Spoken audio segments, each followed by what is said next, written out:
सुब्रत रॉय तो अब इस दुनिया में नहीं रहे, लेकिन सहारा जमीन घोटाला मामले में सुब्रत रॉय के बेटे सीमांतो रॉय समेत 3 लोगों पर एफआईआर दर्ज हो गई। इन लोगों पर भोपाल, जबलपुर और कटनी की 1000 करोड़ की 310 एकड़ जमीन को 98 करोड़ रुपए में बेचने का आरोप है। अब किसने की शिकायत, किसकी क्या रही भूमिका, कैसे की गई धोखाधड़ी, बताएंगे सब कुछ आपको इस वीडियो में डिटेल में। Hello and welcome to Money 9, मैं हूं मीनू शर्मा। सबसे पहले आर्थिक अपराध शाखा यानी ईओडब्ल्यू ने जांच में क्या पाया, इससे कहानी की शुरुआत करते हैं। मध्य प्रदेश में सहारा जमीन घोटाले में सुब्रत रॉय के बेटे सीमांतो रॉय समेत 3 अफसरों पर ईओडब्ल्यू यानी आर्थिक अपराध प्रकोष्ठ ने जांच के बाद शुक्रवार को एफआईआर दर्ज कर ली। इन पर भोपाल, जबलपुर और कटनी की 1000 करोड़ की 310 एकड़ जमीन को 98 करोड़ रुपए में बेचने का आरोप है। आशुतोष मनु दीक्षित ने इसे लेकर शिकायत की थी, जिसके बाद ईओडब्ल्यू ने कार्रवाई की। 3 शहरों में सहारा की जमीन बेचने के मामले में सुप्रीम कोर्ट की गाइडलाइन का भी पालन नहीं किया गया। ग्रुप ने प्रॉपर्टी बिक्री की राशि सेबी सहारा रिफंड खाते में भी जमा नहीं कराई और 72.82 करोड़ रुपए का गबन किया। अब किसकी क्या रही भूमिका, ये भी बता देते हैं। तो जबलपुर और कटनी की भूमि बिक्री के निर्णयों में कॉर्पोरेट कंट्रोल मैनेजमेंट प्रमुख सीसीएम सीमांतो रॉय सीधे तौर पर शामिल पाए गए। डीएमडब्ल्यू भोपाल के डीजीएम जेबी रॉय की भूमिका सौदे के फाइनेंशियल ट्रांजैक्शंस और निर्णयों में सक्रिय भूमिका थी। सागर भूमि सौदे के निर्णय में सहारा के लैंड डिवीजन के प्रमुख होने के नाते deputy managing worker OP Srivastava शामिल पाए गए। अब किन तरीकों से धोखाधड़ी की गई, ये भी बता देती हूँ। तो भोपाल और सागर में जमीन बिक्री की पूरी राशि 62.52 करोड़ को सेबी सहारा खाते में जमा नहीं किया गया। जबलपुर, कटनी और ग्वालियर में अवैध कटौतियों यानी कि इलीगल डिडक्शंस के माध्यम से 10.29 करोड़ रुपए की हेराफेरी की गई। बता दें कि सहारा की जमीन को बेचने के बाद भी सहारा में निवेश करने वालों को पैसा नहीं मिला था। ईओडब्ल्यू ने इन कंपनियों द्वारा सहारा ग्रुप की जमीन खरीदने की पीई दर्ज कर दी और इसी साल फरवरी महीने में जांच शुरू की गई थी। मामले में ईओडब्ल्यू ने बायर साइड और सेलर साइड के 9 लोगों से पूछताछ के बाद एफआईआर दर्ज की।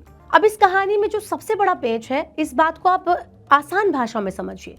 जैसे Sahara India real estate corporation limited और Sahara housing corporation investment group द्वारा कई शहरों में निवेशकों से पैसे जुटाकर सहारा सिटी बनाने के उद्देश्य से जमीनें खरीदी गई थी।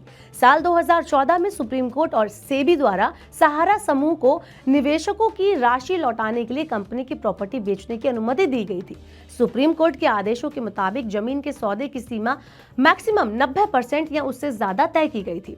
प्रॉपर्टी बेचने की अनुमति इस शर्त पर दी गई थी कि पैसे खरीदार द्वारा सीधे मुंबई के बैंक ऑफ इंडिया के सेबी सहारा रिफंड खाता नंबर 01221011003740 में जमा किए जाएंगे। लेकिन ईओडब्ल्यू के मुताबिक सुप्रीम कोर्ट के आदेशानुसार भोपाल स्थित जमीन बेचकर सेबी सहारा रिफंड खाते में रुपए जमा कराने के नियम का भी उल्लंघन किया गया। अब जमीन बेचने के बाद जो पैसा मिला उसका क्या हुआ, ये भी जान लेते हैं। तो सहारा ग्रुप ने ये रुपए सहारा इंडिया रियल एस्टेट लिमिटेड, सहारा हाउसिंग इन्वेस्टमेंट कॉर्पोरेशन और निजी शेल कंपनियों के खातों में जमा करवाए। अब इस मामले में जमीन खरीदकर सीनेप real estate private limited Jabalpur और Nyasa Dev build private limited Mumbai का पक्ष भी सामने आया। जरा इनकी बात को भी समझ लीजिए। तो सहारा मामले में जमीन खरीदार सीनेप real estate private limited Jabalpur और Nyasa Dev build private limited Mumbai ने अपने वकील सिद्धार्थ शुक्ला के माध्यम से बयान जारी किया। उन्होंने कहा कि सहारा समूह से संबंधित कंपनियों की कटनी, जबलपुर एवं भोपाल में स्थित जमीनों की खरीदारी सुप्रीम कोर्ट के आदेश के अनुसार कानूनी रूप से किया था। सुप्रीम कोर्ट के आदेश के अनुसार विक्रेता सहारा समूह की जिम्मेदारी थी कि वो संपत्तियों की बिक्री से प्राप्त राशि सेबी सहारा खाते में जमा करवाए। वकील सिद्धार्थ शुक्ला ने कहा कि जमीन कलेक्टर गाइडलाइंस पर ही बैंकिंग चैनल और चेक से भुगतान कर लिया गया है। टीडीएस भी काटा गया था। मेरे मुवक्किल किसी भी प्रकार की धोखाधड़ी और गैर कानूनी कार्य में सम्मिलित नहीं है। जमीनों के क्रय संबंधित कोई भी जांच होती है तो मेरे मुवक्किल पूरा सहयोग करेंगे।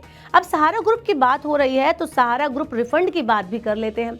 सरकार ने सहारा इंडिया की 4 सहकारी समितियों में निवेश करने वाले कर्मचारियों और जमाकर्ताओं को राहत देते हुए रिफंड राशि बढ़ा दी।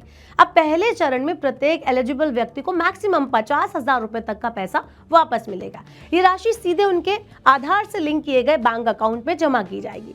जिससे जो प्रोसेस है वो तेज हो जाएगा और सुरक्षित हो जाएगा। अब कैसे मिलेगा आपको पैसा, तो ये जो प्रोसेस है वो भी आपको बता देते हैं। सरकार ने CRCS सहारा रिफंड पोर्टल के जरिए रिफंड प्रोसेस को बेहद आसान और ट्रांसपेरेंट बनाया है। पोर्टल पर रजिस्ट्रेशन कर अपनी जानकारी और डॉक्यूमेंट्स आपको सबमिट करने हैं। पैसा सीधे आपके आधार लिंक्ड बैंक अकाउंट में आ जाएगा। अप्लाई नंबर से स्टेटस ऑनलाइन और SMS से आप चेक कर सकते हैं। चलिए अब आवेदन के स्टेप बाय स्टेप प्रोसेस को भी इजी लैंग्वेज में समझ लेते हैं।